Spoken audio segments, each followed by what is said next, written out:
Bom dia, amigos. Hoje nós vamos discutir um pouco com vocês sobre córnea e as doenças que afetam essa parte do olho humano, desse órgão tão importante para as nossas vidas que nos traz a visão. Então, primeiramente, vamos explicar aqui nesse molde, que é um olho humano, o que é a córnea. A córnea é essa parte transparente da frente do olho que nós vemos nas pessoas, é o brilho do olho. Quer dizer, toda vez que nós olhamos para alguém e vemos aquele brilho em seus olhos, é o reflexo da luz na córnea, que é essa parte, então, transparente do nosso olho. É uma parte muito sensível, uma especialização da parte branca, que é chamada esclera. Então, quando ela fica na frente do olho, que permite nós vermos lá dentro, ela se chama córnea. É uma estrutura, então, conjuntiva com fibras especializadas, que tem um epitélio, a parte externa, um endotélio, que é a parte interna, que nutre a córnea, e a parte do meio intermediária, que nós chamamos de estroma.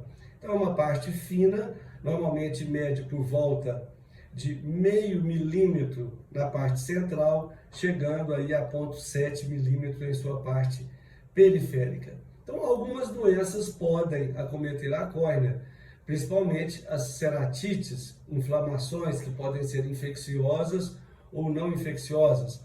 Das infecciosas, nós temos úlceras de córnea, então, provocadas por bactérias, por vírus, por fungos, que são tratamentos bastante complexos, que exigem um conhecimento grande e também um arsenal medicamentoso importante para combater esses agentes infecciosos. Outras inflamações não infecciosas podem ser provocadas por reumatismos ou restos de outras doenças do corpo, como, por exemplo, sífilis, que não há infecção no momento na córnea, mas é fruto de uma infecção prévia, às vezes em outros sítios. Tudo isso pode provocar sintomas como olho vermelho, baixa de visão, desde casos leves, moderados, até casos gravíssimos, que podem, se não tratados, levar à grande perda de visão. Então, a córnea é uma parte extremamente importante do nosso olho e que permite a luz entrar, a luz que vem de fora, para impressionar a retina. Então, nós costumamos dizer que o olho vê as coisas, mas quem enxerga é o cérebro, através da luz que entra pela retina e vai lá para dentro de nosso crânio, então, no cérebro, para ser enxergadas, então, todas as coisas bonitas da natureza, do ser humano e de tudo que nos rodeia.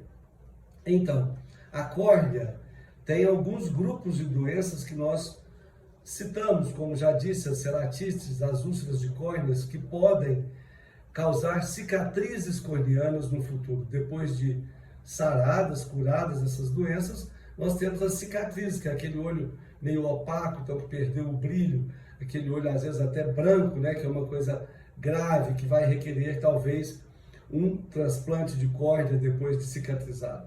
Outras doenças, como eu disse, do endotélio, são doenças importantes hoje.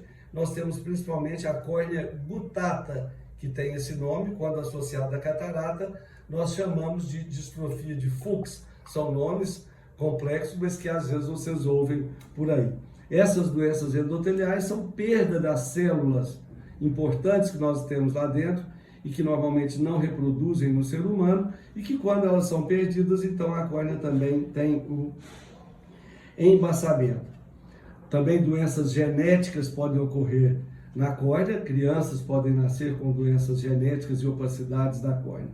Então, tudo que chega a ser uma doença opaca, que opacifica a córnea, tem o tratamento clínico. Quando esse resolve, pronto, resolvida aquela questão.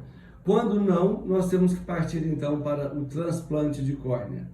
O transplante de córnea, hoje nós temos ele realizado em toto, total, ou em parcial, em camadas. Então, quando a córnea está toda acometida, as 3 camadas de sua córnea, tanto o endotélio, existe alguma fibrose realmente muito opaca, então nós transplantamos toda a córnea. Tiramos uma parte dessa córnea, normalmente 80% dela, para fora, cortada, né, trepanada, e trazemos de um doador uma córnea nova, e essa córnea então é suturada, dado pontos em volta dela. Esse é o chamado transplante penetrante. A grande evolução do transplante de córnea, nos dias de hoje, nas últimas décadas, foram os transplantes lamelares, ou transplantes que nós transplantamos apenas parte do tecido corneano que está afetado. Ou então, se apenas o estroma está afetado, o epitélio normalmente é regenerado porque ele consegue criar novas células a partir aqui do limbo, que é a junção entre a córnea e a esclera. Então, quando está afetado o limbo, nós tiramos uma lamela e trazemos então aquela lamela nova, apenas ela, deixando o endotélio, que é uma parte mais nobre e que tem mais possibilidade de rejeição. Então nós trazemos essa parte apenas. Quando fazemos os transplantes lamelares, falando nisso, a rejeição é de uma possibilidade bem menor. E quando nós temos o endotélio danificado e as outras partes da córnea, o estroma e o epitélio estão bem, nós fazemos então um transplante lamelar apenas do endotélio, que nós chamamos de transplante endotelial. Nesse caso, nós com o olho fechado, apenas uma pequena incisão, tiramos por dentro esse endotélio, traz para fora e do doador transplanta-se então apenas o novo endotélio, que é injetado lá dentro e arrumado, como vamos dizer assim, direitinho na sua posição adequada. Injeta-se uma bolha de ar para firmar o endotélio na córnea e aí então está feito esse procedimento. É claro que isso tudo depois dos tratamentos possíveis que nós temos, o arsenal médico de medicamentos e tal, caso não tenha o resultado com os tratamentos clínicos adequados, é que nós partimos para o transplante de córnea. Existe uma outra situação muito importante que eu deixei para o final para falar com vocês, na córnea, que é o ceratocone, que é uma córnea em forma de cone. Para isso, nós vamos falar então numa próxima oportunidade especificamente sobre o ceratocone. Muito obrigado.